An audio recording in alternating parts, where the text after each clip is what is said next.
everybody, it's Anna. Time for the Thursday card in this week's tarot story. So today we have the World reversed. So the World is actually the last card in the Major Arcana. So it comes at the very end of this whole journey of the Major Arcana, and it represents completion, as you might expect. So if we turn the World over, we can see it's got a woman dancing in the wreath. The wreath is, of course, a sign of victory. So she's kind of dancing, kind of floating in this wreath of her victory. She's clothed in purple, which is the sign of royalty and of splendor. And she is naked, which is a sign of just really being completely revealed in your own skin, really owning your own truth in a way that is victorious and happy. So this card invites us to look at what we've done and really kind of complete the story by telling it properly, by looking at all the challenges we've accomplished, by looking at all the things that went wrong and how we were able to shift those into something positive, how we were able to do all these amazing things. So all the magic we were able to evoke. And this is like telling the story of the epic story of the work you've just completed, and telling it in such a way that you can, because now you've completed the work. You're asking your mind to do a review of the story and make sure the mind tells the story correctly. It's really important how your mind tells the story. If your mind tells the story in such a way that you're just a fool that is just messed up over and over again, then your mind's carrying the idea that you don't know what you're doing into the next piece of your work, and then you have to contend with that sort of insecurity in the mind.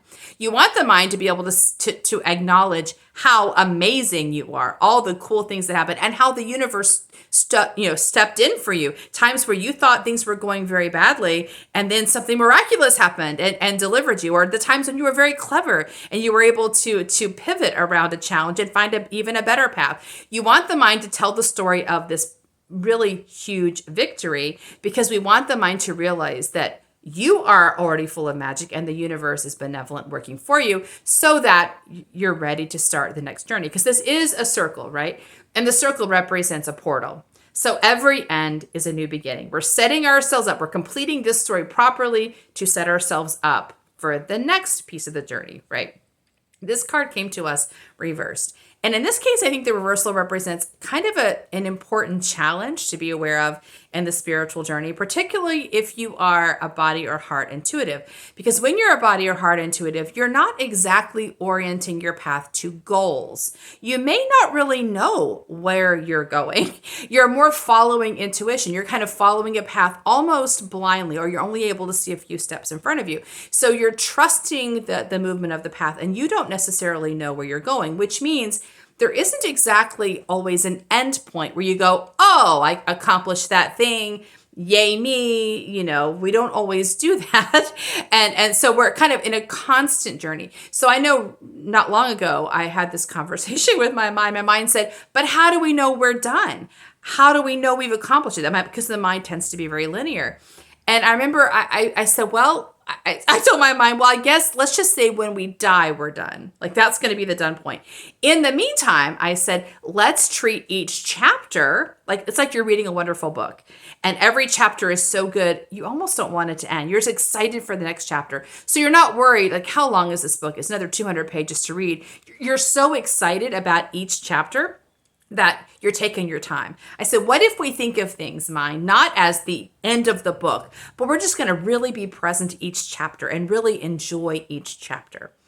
So today, when I look at this card in the context of the tarot story, I feel like that might be the invitation. And I think that kind of answers the challenge of the Queen of Swords reversed yesterday, which is like the mind is worried, it's nervous, it's afraid we're messing up. And it's almost like, because my mind was asking, well, how do we know we did it right?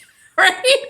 That's how you accomplish the goal. That's how you know you did it right. And I think the Queen of Swords reverse is sort of an anxiety. Are we doing it right? Are we messing up? How would we know if we're messing it up? If you don't have a standard a rule to measure it by, how do you know if you're messing up or if you're getting something right?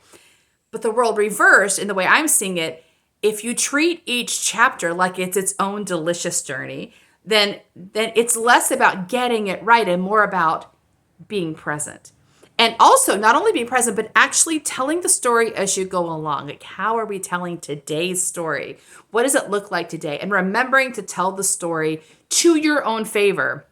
Yes, you are writing with bias. Everyone creates stories with bias. Stories are not neutral, no matter what anyone wants to tell you. You're always bringing in your agenda to every story. So bring the agenda in that supports you. Get your mind to be your cheerleader and to tell the story in the way that supports you. So if you have a day where things go crazy and haywire and you don't get done what you want to get done, how do you tell that story in your favor? How do you still enjoy this part of the journey? Getting your mind to tell it in a way that says, yes, this sets you up for the next big thing. Or you are persistent even in hard times. You don't lose your faith. You keep going strong.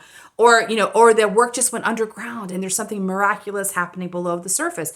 However you tell the story, we want to be able to enjoy, particularly if you're not a linear intuitive, which means you don't necessarily have a goal. And even if you do have a goal, the goal's not quite that important. Like, when I finished writing my book, I had other things to do after I published it, then I moved on.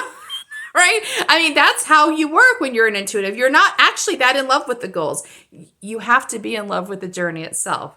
So I think that's the invitation of the world reversed, and getting the mind to agree to that way of seeing things. We're in love with the journey, not with the goals. And how do we tell the story in such a way that we still get the benefit of the world, the review, and that positive story without needing the goal to kind of anchor us? So that's today's message. See you tomorrow for our next one. Bye.